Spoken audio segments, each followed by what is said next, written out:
Ah, sim, eu estou divulgando o projeto, tá? Então, assim, peço que as perguntas sejam sobre o projeto, se possível. Tá bom. Vamos lá, gente. Sigam perguntas que eu tenho, lamentavelmente, outro compromisso. Perdão. O presidente da Câmara, então, sobre o seu projeto, disse que a prioridade de tramitação na Câmara hoje é da reforma da Previdência. Que a lei proposta que estimou, que vai ser proposta, que a Previdência podem correr em paralelo, mas que a prioridade é a Previdência. O que o senhor responde a isso? Olha, eu tenho um grande respeito pelo presidente Rodrigo Maia, estive até conversando com ele sobre o projeto, apresentei a ele o projeto, destaquei a importância do projeto.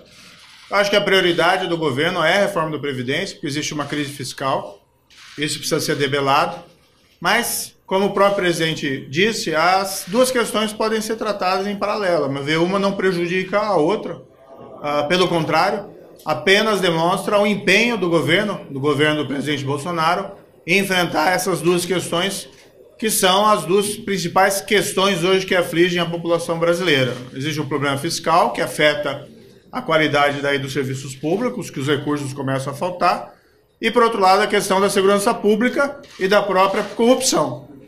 Então, essas questões podem ser enfrentadas em conjunto, como bem colocou o presidente da Câmara, Rodrigo Maia. Mas ele disse que a prioridade é a Previdência, que a crime, essa discussão não pode contaminar a Previdência. Eu não vejo como poderia contaminar, não é? Eu acho que ele apenas colocou uma situação hipotética, não acho que isso pode contaminar. Como eu disse, tenho um grande respeito por ele e tenho certeza que ele vai olhar com carinho esse projeto e dar a ele os trâmites adequados, como, aliás, ele afirmou pessoalmente e vem afirmando publicamente.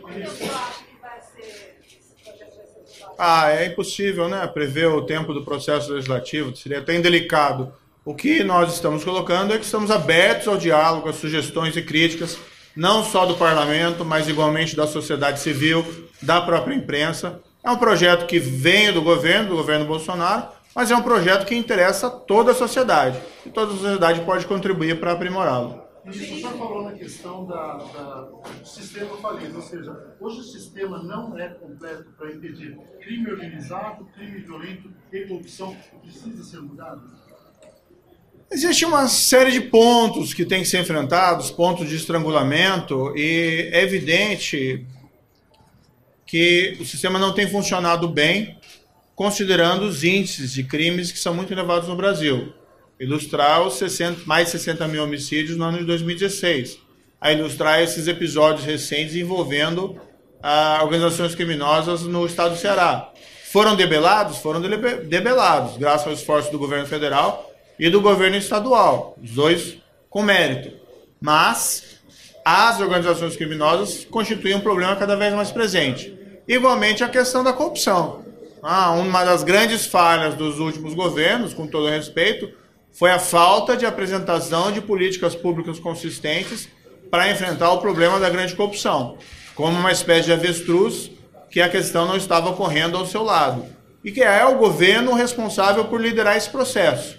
O governo quer liderar, juntamente com o Congresso, e em parceria com a sociedade e com a imprensa. É importante nós, vamos dizer, diminuirmos a corrupção no Brasil, porque isso acaba esvaziando os recursos públicos que são importantes para tratar dessas outras questões, criminalidade violenta e a própria criminalidade organizada. Ministro, o senhor teve uma reunião... Eu acho que já foi umas 5 ou 6, né? 3 com 2 partes, então tá bom. Vamos lá. O senhor teve uma reunião com representantes de uma das classes mais resistentes ao seu pacote. O que o senhor ouviu? E tem algum ponto sobre o qual o senhor está disposto a conversar e a recuar no seu pacote? Olha, o espaço da democracia liberal é o espaço da tolerância e do debate. Então nós estamos apresentando esse projeto, nós estamos esperando o presidente se restabelecer de saúde para apresentar esse projeto ao Congresso e em todo momento nós estamos abertos ao diálogo. A advocacia tem um grande papel, tem um importante papel, é um segmento que tem conhecimento especializado sobre a matéria. Não só o conhecimento teórico, mas são profissionais que vivem ali o dia a dia. Então, as sugestões e críticas dele, evidentemente, serão levadas em consideração. Tudo está aberto ao debate. Poderia pontuar alguma delas? Esse debate, na verdade, foi mais para eu expor o projeto e não para nós debatermos. Infelizmente, o tempo não viabilizou o debate, mas esse é um contato inicial. Ministro, falando em corrupção, Como eu já disse mais de uma vez, o caso do presidente Lula pertence ao meu passado. Então não tenho comentários a esse respeito. Ministro, com relação à lavagem de dinheiro, o COAF tem sido fortalecido, tem sido mais bem estruturado ultimamente. Como é que sobre a parceria entre o COAF e os setores obrigados a prestar declarações? O senhor pensa em estreitar o relacionamento entre esses setores e o COAF? Esse governo tem fortalecido o COAF. Foi trazido pelo Ministério da Justiça. Havia um problema de pessoal, nós estamos aumentando o quadro de funcionários e queremos, assim, melhorar o que já vinha sendo feito. Tá? Existe uma regulação das entidades obrigadas a fazer essas comunicações. Isso pode ser sempre aperfeiçoado. O Banco Central lançou, por exemplo, recentemente uma consulta pública no âmbito das instituições financeiras.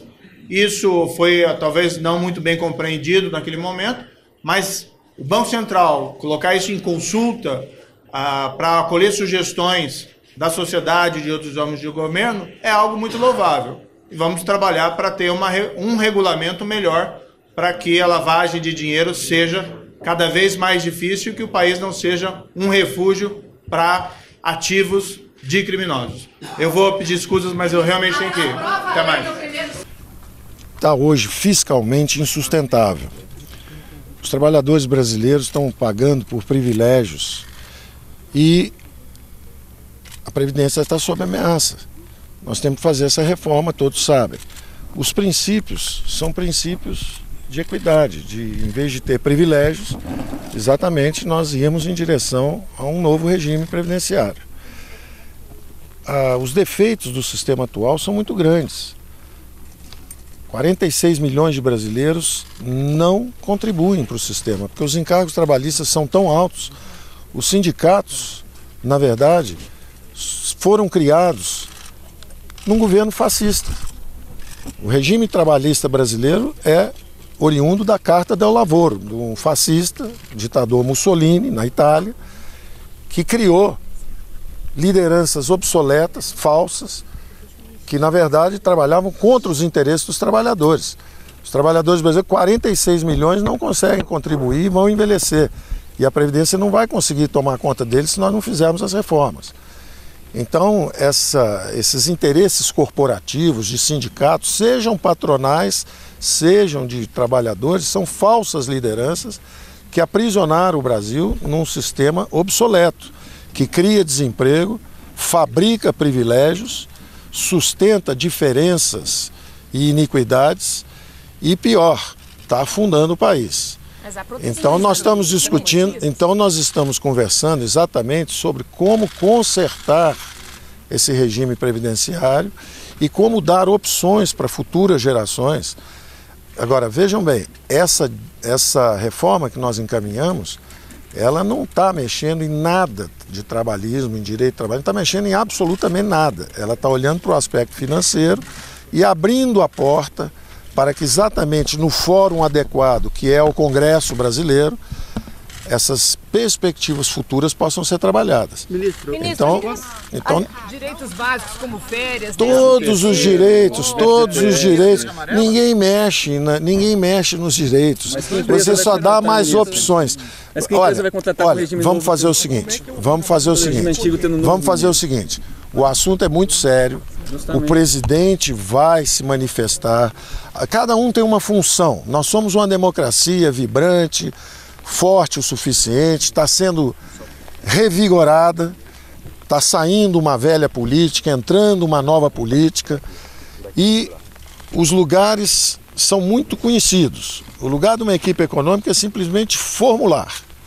A decisão é de um presidente que foi eleito por quase 60 milhões de brasileiros de dizer, olha, a versão que nós vamos encaminhar é a versão A e não a versão B.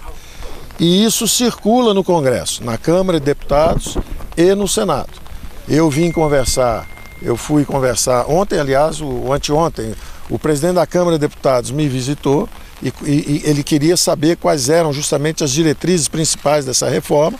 Nós conversamos sobre isso e hoje eu vim conversar com o senador e presidente do Senado, o senhor Davi Alcolumbre, sobre essas diretrizes. Quais são essas diretrizes? Quais são as direções? O que nós estamos pensando em termos de reforma? Uma conversa ainda geral. eles receberão esse texto, a Câmara de Deputados receberá esse texto e a imprensa receberá esse texto assim que o presidente se recuperar. O presidente, vocês sabem, está se recuperando. É um timing que nós precisamos respeitar.